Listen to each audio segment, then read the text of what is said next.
Good morning, ma'am. Yes, you may sit down, please. Ito ang proposal namin para sa bidding. Kumpleto na ba mga credentials ito? Yes, ma'am. Bagong bidder.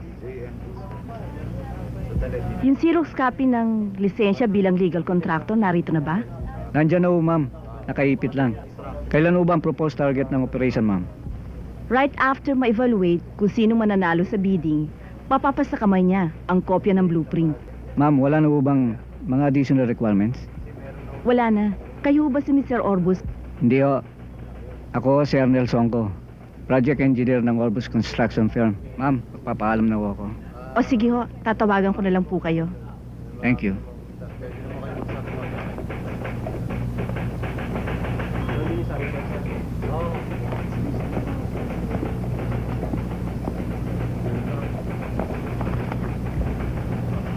Ma'am, anong construction firm yun?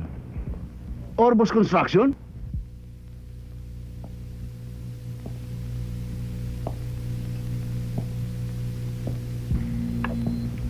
Padre, kilala ko si Orbos. May prinsipyo at parehas magpatrabaho yan. May kalaban na naman tayo. Tignan natin. Castor, Rigo, imbitahan niyo siya. Sabihin niyong gusto siyang maka-deal ng Alincaste Araneta Construction Firm. Tandaan niyo, lahat ng hayop ay may kahinaan. Kung siya man ay isang kambing na mahilig manuwag at mahirap hatakin, sa naiisip ko, pwede siyang maging maamong tupa. Salamat naman at pinagbigyan mo ang imbita namin, Mr. Orbos. Walang dahilan para ako'y tumanggi. At isa pa, gusto ko naman kayo makaharap. Makilala. Mahalagang bagay ang iimportahin namin sa'yo. Kasing halaga rin ang tatanggapin mo kung sakali. Siguro naman hindi na masamang halagang 20 million pesos. Malaking pera yan, Mr. Alin Castro. Magbula na maging kontraktor ako. Hindi ko pa kinita ang ganyang kalaking halaga, Mr. Araneta. At kikita ka ngayon sa napakasimpleng paraan. Hindi ka na mahihirapan pa. Hindi ka na mamumuhunan pa.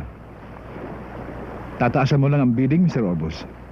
At mapapasayo ang 20 million pesos. Sa madaling salita, binibili niyo ako. Hindi ikaw, Mr. Orbos. Ang proyekto. At kung hindi ako pumayag, Papayag ka, Mr. Orbos. Magandang alok namin sa'yo.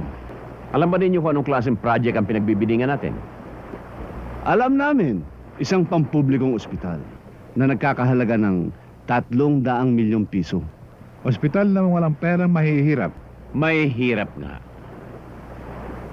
Pero patuloy pa rin nagbabayad ng buwis para pasweldohin ang mga tao ng gobyerno. Maging ito'y buhaya, pating, linta, o lawing mapanila. May laman yata yung sinasabi mo, Mr. Orbos. Ang ibig kong sabihin ay marami ng building dyan ang gumuho. Marami ng tulay nang dahil lamang sa kunting lahar ng sumabog ang pinatubo ay natangay. Alam mo ba kung bakit, Mr. Aling Castre?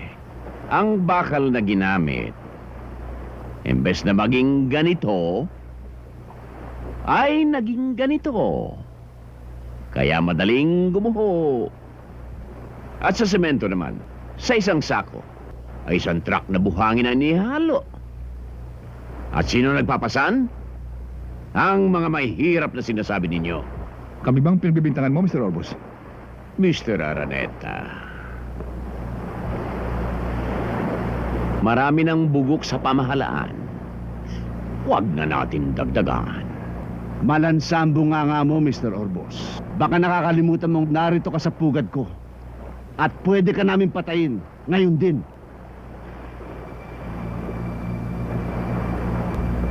Bakit hindi mo gawin? At nang pare-pareho na tayong paglamayan. Tandaan mo ito, Mr. Aling Castro. Ang sisiw ay nagtatago. Tumatakbo, nagkukubli. dahil takot sa kuko ng mga lawin. Pero pag ang sisiw ay nasukol, ito'y lumalaban. Makatuka man lamang.